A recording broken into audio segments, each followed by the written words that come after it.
Hi, this is Paul, and this is Rough Draft for Sunday, where I run through the current status of my Sunday sermon. Last week we looked at the anger of impatience, at our frustration, and really the rather mysterious assumption that this world shouldn't be filled with pain and violence and injustice. Not that this is a bad demand, but on what basis do we make this demand? Who of us have ever known a world that isn't full of pain and injustice and brutality and suffering? Yet we're hoping that God would rend the heavens, and we have the hope of longing. We have the hope of waiting. We hope that our God will come, that all things will be set right, that justice will be done. We started with Isaiah 64. Oh, that you would rend the heavens and come down, that the mountains would tremble before you, as when fire sets twigs ablaze and causes water to boil. Come down and make your name known to your enemies and cause the nations to quake before you. I can't watch the second Lord of the Rings movie, The Two Towers, and at that end of the Battle of Helm's Deep in the movie where Gandalf comes at the last minute to save those who are shut up in the citadel at Helm's Deep, assuming that they have nothing left and that there is no hope for them, and Gandalf shows up, and Tolkien is riffing on the Book of Revelation there. Why won't our hero come to our rescue? Now, as the lockdowns tighten and reports come out that we've got mayors and governors who are announcing and clamping down ever further and harder to stop the virus while they're in Cabo, or having fancy lunches with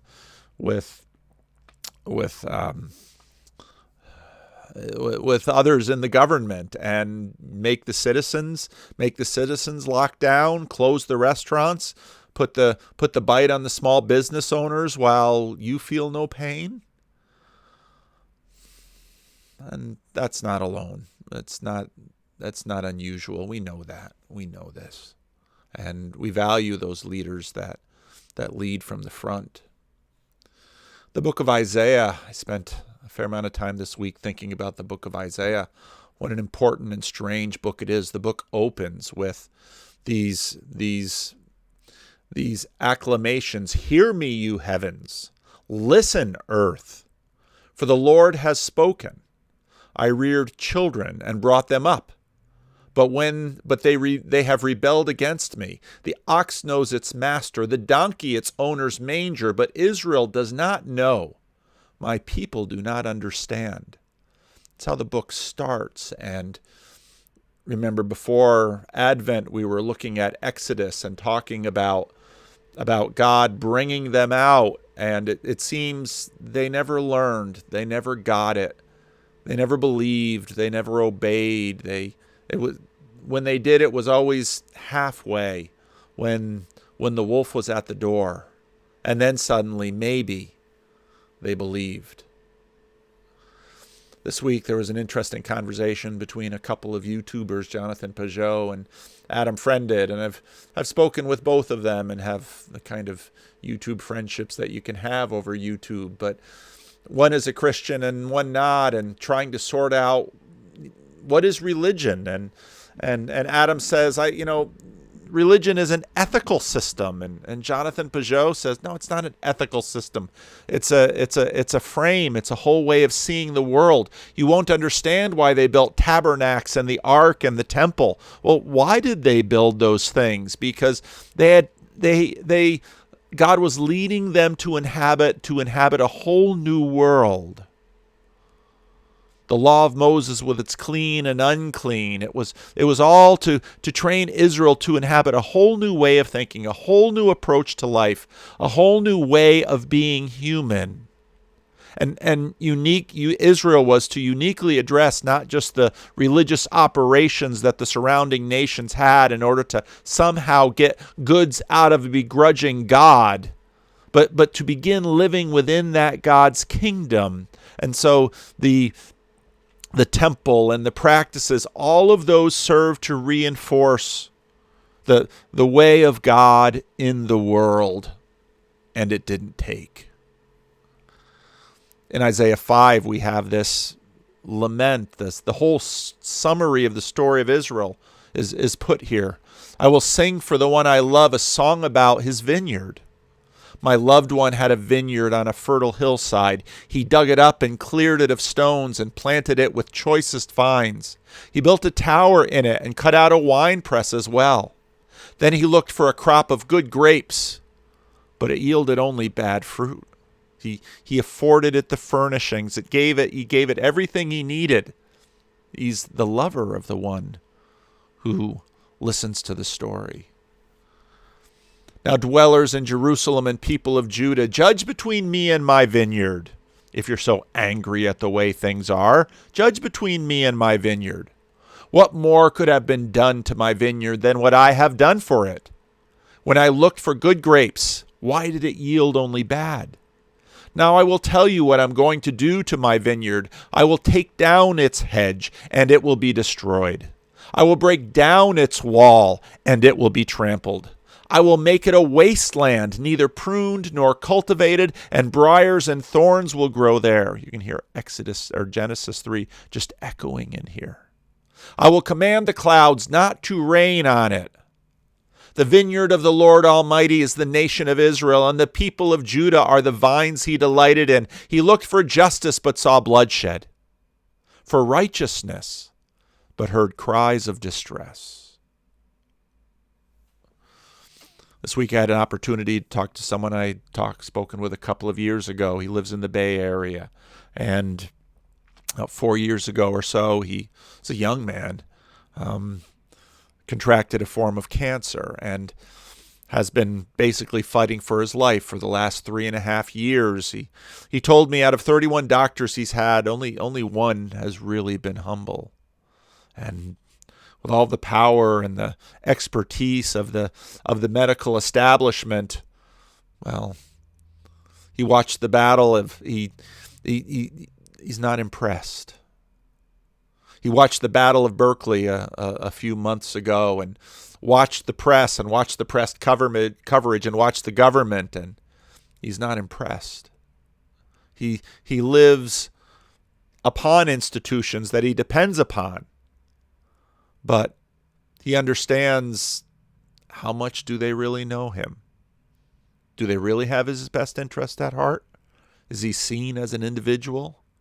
How do you survive? And so we were talking about this, and I asked him, how do you survive being dependent upon institutions that have failed you? And just softly, he says one word. He says, God. I noticed in the last 2 years, you could just tell how much he had grown.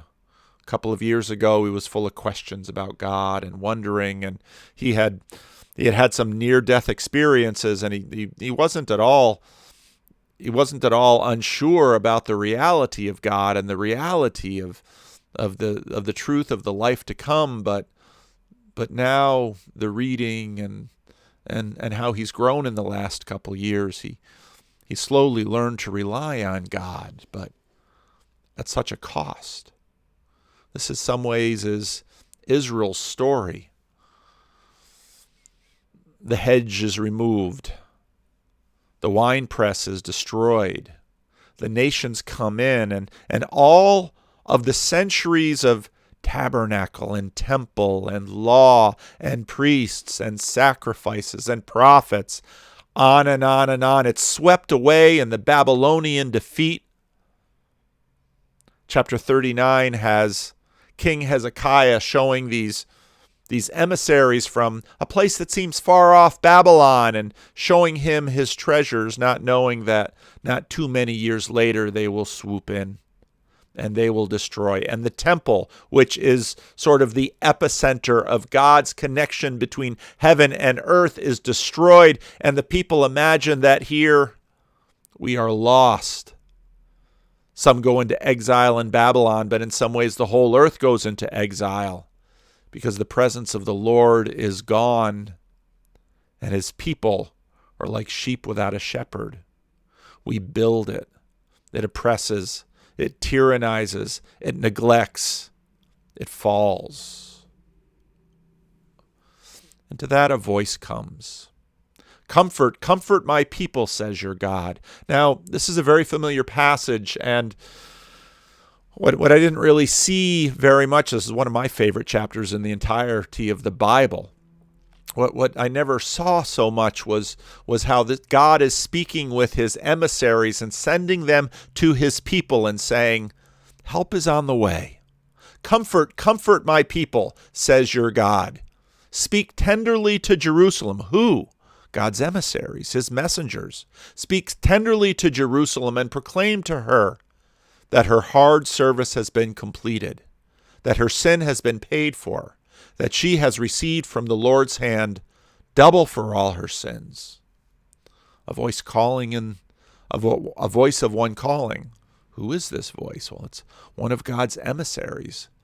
In the wilderness, prepare the way for the Lord. Make straight in the desert a highway for our God. Every valley shall be raised up, every mountain and hill made low.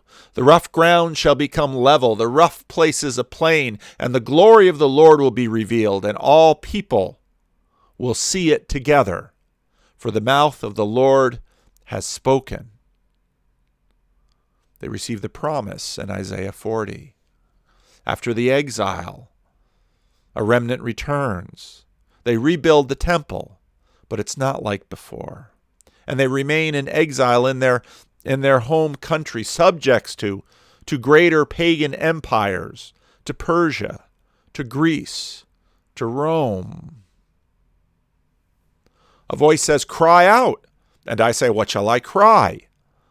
All people are like grass, and all their faithfulness is like the flowers of the field. I'll cry out to people, and can they respond? Can they save? Can they rescue? Can they pull themselves up by their own bootstraps? The grass withers and the flowers fall, because the breath of the Lord blows on them. Surely the people are grass. The grass withers and the flowers fall, but the word of our God endures forever. And they're fully cognizant that God brought Babylon to clean out Israel. And in the late Second Temple period, when we find Jesus coming, John the Baptist imagines that the breath of God will blow and blow away all of the wrong and all of the wobbly. But the word of our God endures forever. Will he come? You who bring good news to Zion, another emissary, another messenger of God. You who bring good news to Zion. What is good news? Good news is that a battle has been won in a faraway place, and the city will be spared. Go up on a high mountain. You who bring good news to Jerusalem, lift up your voice with a shout. Lift it up and do not be afraid. Say to the towns of Judah, here is your God. Will he come? John the Baptist wonders, is this God's emissary? Who is this that comes? See, the sovereign Lord comes with power. That's what we're waiting for. And he rules with a mighty hand, with a mighty arm.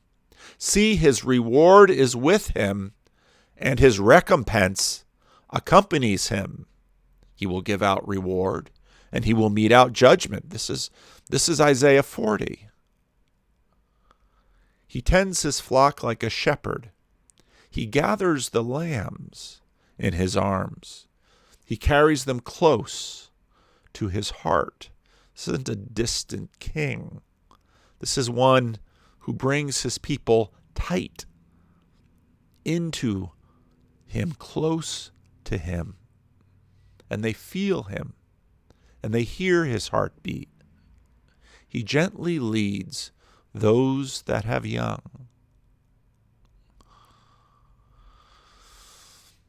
The second temple will come down. In 70 A.D., the Romans will come down, responding to yet another rebellion, and they will crush it. And the second temple will be destroyed, never to have another one built. But as we saw last week, there's a transformation. Jesus curses the fig tree. Jesus is up on trial, and he said, 3 days, he said, destroy this temple. In 3 days I will raise it up. What did Jesus mean? The glory of the Lord is no longer concentrated in the building, but in the Son of Man. The glory of the Lord is no longer concentrated in a building, in the temple, but in the Son of Man. As you come to him, the living stone, rejected by humans but chosen by God and precious to him, you also, like living stones, are being built into a spiritual house to be a holy priesthood, offering spiritual sacrifices acceptable to God through Jesus Christ. The movement in the story is from infrastructure into lives. That movement was always implicit, but it gets explicit. The book of Jeremiah, the temple of the Lord, God will never do this. We hold the building hostage, and God says, don't think you can manipulate me or control me by a building, even a temple that I prescribe. I desire obedience, not sacrifices. It gets explicit in the crucifixion and the resurrection. This movement from in the story from infrastructure to lives. Jesus is crucified and the veil of the temple is torn in two. Destroy this house and I'll rebuild it in 3 days. It goes out into the world in the lives of the renewed. And people wonder, where is the temple? Where is the temple? It's here. It's here in the community, in the lives of the believers. One living stones to many living stones together. We understand the anger of impatience and the hope of longing because we still wait. We're still waiting. He's come once. He will come again. The anger of impatience, the hope of longing, waiting for him to come. On the night he was betrayed by one of his chosen 12, he took bread and broke it. And he said, do this in remembrance of me. As long as you do this, keep doing this until I come again in remembrance of me.